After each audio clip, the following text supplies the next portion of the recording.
মানে আমাদের ইমানের যতগুলো শাখা পোশাখা আছে তার মধ্যে হচ্ছে যে লা ইলাহা ইল্লাল্লাহ, আর সর্বশেষ বলা হয়েছে ইমাতাতুন আযা আনিত তারিক, রাস্তা থেকে একটা কষ্টদায়ক বস্তু তুলে ফেলে দেওয়া, এটাকেও ইমানের লিস্টে আনা হয়েছে। মানে ইমানের 60-70টা শাখা পোশাখা আছে না, তার মধ্যে প্রথম হলো লা ইলাহা ইল্লাল্লাহ। আবার ওই যে রাস্তা থেকে একটা কষ্টদায়ক বস্তু তুলে ফেলে দেওয়া, যে এটা করলো তার মানে তার মধ্যে ঈমান আছে, এটা প্রমাণ করে। তাহলে এগুলো হলো সব মানে ঈমানদারদের রূপ। মানে একটা লোক দূর থেকে দেখলেন কষ্টদায়ক তুলে ফেলে দিচ্ছেন, আপনি ধারণা করতে পারেন লোকটা হয়তো মুসলিম, ও তো মুসলিম নাও হইতে পারে, এটা হিন্দু এই কাজটা করতে পারে। কিন্তু এইটাকে আল্লাহ সুবহানাহু ওয়া তাআলা ঈমানের একটা রূপ বলেছেন, যে লজ্জাশীলতা, এটা ঈমানের অর্ধেক বলা হয়েছে। তো অনেক হিন্দু আছে লজ্জা পায়, অনেক কাফের আছে লজ্জা পায়, অনেক হিন্দু মহিলা দেখবেন অনেক মুসলিম মহিলার চেয়ে ভালো করে এই শরীরটা ঢেকে রাখে, লজ্জা পায়। তাহলে এটাকে তো বলা হয়েছে ঈমানের রূপ। তো তাই মানে কি এটা ঈমান? কারণ তো তোর ঈমানই নেই অন্তরের ভিতরে। তার মানে আমি বুঝাতে চাচ্ছি যতগুলো ভালো ক্যারেক্টার আছে এগুলো সবই ঈমানের রূপ। কিন্তু নামাজ এমন একটা ইবাদত, আল্লাহ এটাকে সরাসরি ঈমান বলেছে। আপনি এইটাকে আমি বুঝাতে চাচ্ছি, ইবাদত গুলো হচ্ছে ঈমানের রূপ। আর সালাতকে আল্লাহ সুবহানাহু ওয়া তাআলা ঈমানের রূপ বলে না, আল্লাহ ডাইরেক্ট বলছে এটা ঈমান।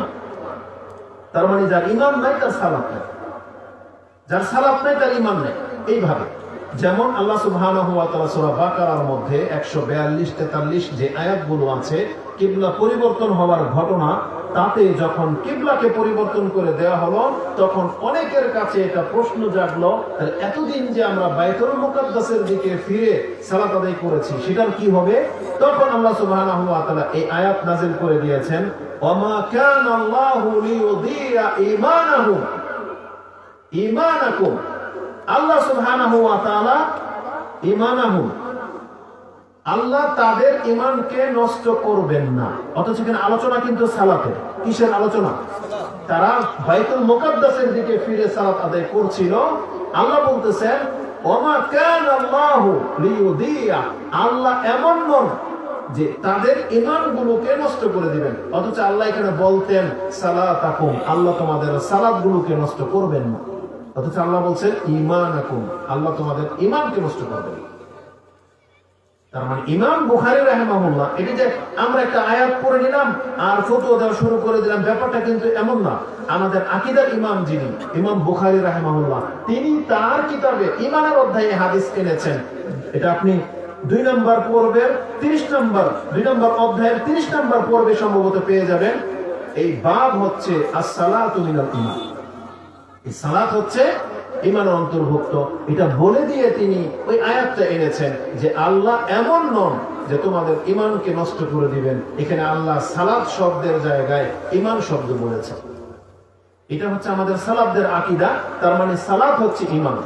আর এটা শুধু এই একটা আয়াতের উপরে ভিত্তি করে ফতোয়া লাগানো হয় নাই, বরং আজকের আলোচনার মধ্যে সবচেয়ে সূক্ষ্ম গুরুত্বপূর্ণ বিষয় হচ্ছে, বলেন তো দেখি, পবিত্রতার বিষয় যদি আসে তাহলে পবিত্রতার আলোচনা কোন অধ্যায়ে পাইবেন? বলেন, পবিত্রতার কথাগুলো কোন অধ্যায়ে থাকতে পারে? পবিত্রতার অধ্যায়, তাই না? সিয়ামের আলোচনা কোন অধ্যায়ে পাবেন? সিয়ামের অধ্যায়। যাকাতের আলোচনা সাদাকা বা যাকাতের অধ্যায়। কিসাস, বিচার, হত্যা, এগুলো পাবেন ওই হুকুম বিচার আচারের আল ইমারাত বা কিসাসের অধ্যায়। আশ্চর্য লাগে কখন আপনি এখন থেকে গিয়ে বাসায় গিয়ে আপনি হাদিসের কিতাবগুলো নেবেন।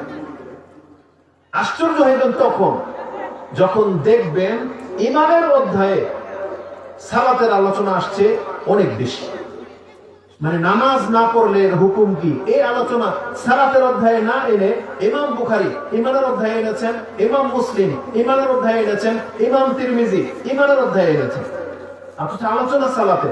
যেমন একটা উদাহরণ দিই, এই যে ইমাম বুখারী রাহিমাহুল্লাহ, তিনি তার ঈমানের অধ্যায়ের 30 নম্বর পর্বে এখানে বাবুম মিনাল ঈমান বলা হয়েছে। as-সালাতু বাবুন as-সালাতু মিনাল ঈমান। এটা কিন্তু আলোচনাটা ঈমানের অধ্যায়ে আসছে। এমন না যে তিনি সালাতের অধ্যায়ে এটাকে মানে জোরালো করার জন্য এই কথাটা এনেছেন, অথচ এটা আলোচনাটা হচ্ছে ঈমানের অধ্যায়। ইমাম মুসলিম রাহিমাহুল্লাহ, তিনি তার ঈমানের অধ্যায়ে এই আলোচনা এনেছেন যে হাদিসগুলো আপনি 48, 49, 50, 51, 52, 53, 54, 55 পর্যন্ত এই প্রত্যেকটা হাদিস হচ্ছে সালাত সংক্রান্ত হাদিস। তাও ঈমানের অধ্যায় কি আছে এটাতে, যে জাবের রাদিয়াল্লাহু তাআলা তার বর্ণনাকারী তিনি বলতেছেন যে ক্বালা রাসূলুল্লাহ সাল্লাল্লাহু আলাইহি ওয়াসাল্লাম বাইনাল আবদ আও আল কুফর আও আশ-শিরক তারকাস সালাত। আলোচনা হচ্ছে সালাতের, পর্ব হচ্ছে ঈমানের, মানে ঈমানের অধ্যায়ে নামাজের আলোচনা, যে রাসূলুল্লাহ সাল্লাল্লাহু আলাইহি ওয়াসাল্লাম তিনি বলেন একজন আল্লাহর বান্দা একটা মুশরিক অথবা একটা কাফিরের মধ্যে পার্থক্যটাই হলো তারকাস সালাত, নামাজ ছেড়ে দেওয়া। তার মানে দাড়ি রাখাটা হিন্দু মুসলিমের পার্থক্য বোঝায় না, প্যান্ট টাকনার উপরে উঠানো এটা হিন্দু মুসলিমের পার্থক্য বোঝায় না। কেন বোঝায় না? কারণ বর্তমানে চালাক কিছু ইয়ং জেনারেশন আছে যারা মিডিয়া দেখে অভ্যস্ত, তারা ইউরোপ আমেরিকার নায়ক গায়কদেরকে দেখে তারা এখন প্লাজো টাইপের একটা প্যান্ট পরে যেটার উচ্চতা টাকনার উপর। তাহলে একটা হিন্দুর একটা স্টাইল বুঝে এমন একটা যুবক কলেজে পড়ে, সেও এখন টাকনার উপরে প্যান্ট পরে, তার মানে ও এটা এই সেন্সে পড়ে নাই যেটা রাসূলুল্লাহ সাল্লাল্লাহু আলাইহি ওয়াসাল্লামের আদেশ, এটা ইসলামের একটা ফরজ বিধান, এই সেন্সেও পড়ে নাই। ও ওই যে কোনো প্লেয়ারকে, নায়ককে, গায়ককে দেখেছে, এই জন্য ওর চোষ প্যান্ট বানিয়েছে যেটা টাকনার পর্যন্ত পৌঁছে। তাহলে এই ব্যক্তির একটা টাকনার উপরে প্যান্ট পরা দেখে আপনি দূর থেকে ভাববেন যে এই লোকটা মুসলিম, কারণ মুসলিমরাই তো টাকনার উপরে প্যান্ট পরে। এটা রাসূলুল্লাহ সাল্লাল্লাহু আলাইহি ওয়াসাল্লাম বলেছেন যে না, এইটা দিয়ে মুসলিম হিন্দু পার্থক্য করা যায় না। আপনি দাড়ি দিয়ে হিন্দু মুসলিম পার্থক্য করতে পারবেন না। যদি মনে করেন যে হ্যাঁ দাড়ি দিয়ে হিন্দু মুসলিম পার্থক্য করা যায়, মুসলিমরা দাড়ি রাখে হিন্দুরা রাখে না, তাহলে তা আপনি ভুলবশত রবি ঠাকুরকে আপনি মুসলিমদের একজন সিনিয়র শেখ মনে করবেন, তাই না? কারণ তার দাড়ি তো সেই আমাদের এই পর্যন্ত পৌঁছে না, অথচ রবি ঠাকুরের দাড়ি একবার নাভি পর্যন্ত। তার মানে দাড়ি দিয়েও হিন্দু মুসলিম প্রমাণ করতে পারবেন না আপনি। শিখদেরকে দেখেছেন, শিখ, ইন্ডিয়ার শিখ সবগুলো দাড়ি। পাগড়ি দিয়ে, টুপি বা পাগড়ি দিয়ে আপনি হিন্দু মুসলিম পার্থক্য করতে পারবেন না, কারণ শিখেরা সব পাগড়ি পরে, শিয়ারা পাগড়ি পরে। অথচ শিয়াদের সম্পর্কে ডাইরেক্ট আমাদের সালাফদের ফতোয়া রয়েছে, বা আহলে সুন্নাহ ওয়াল জামাতের ফতোয়া, এটা হচ্ছে খারিজি ফিরকা, বাতিল ফিরকা, ইসলামের গণ্ডি থেকে বাইরে। অথচ ওরা কত চমৎকার ভাবে পাগড়ি পরে। তো আল্লাহ সুবহানাহু ওয়া তাআলা এবং রাসূলুল্লাহ সাল্লাল্লাহু আলাইহি ওয়াসাল্লাম তিনি একটা আমলকে বলেছেন, যেই আমলটা একটা হিন্দু, একটা মুসলিম, একটা খ্রিস্টান, ইহুদির মধ্যে পার্থক্য করে দিতে পারে, আর সেই ইবাদতটা হচ্ছে সালাত, নামাজ।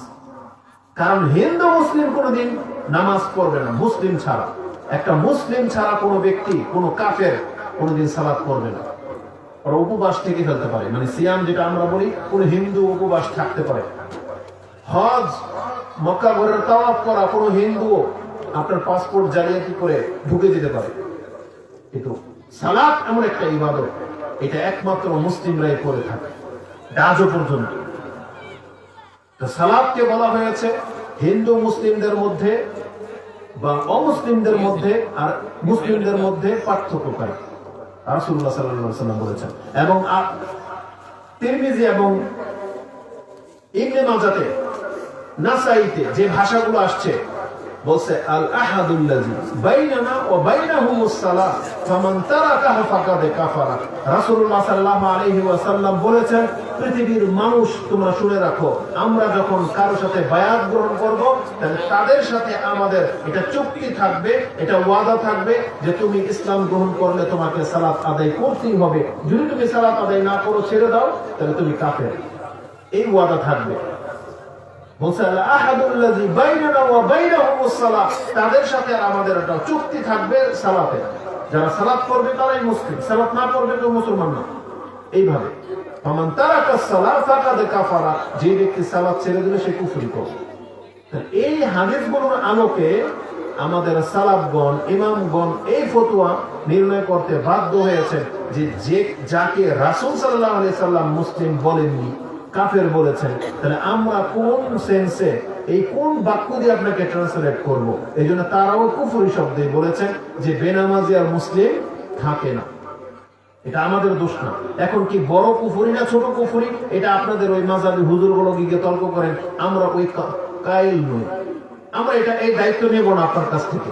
ওই দায়িত্ব যারা নেবে তারা বুঝবে, কিয়ামতের মাঠে তারা আল্লাহর কাছে জবাব দেবে।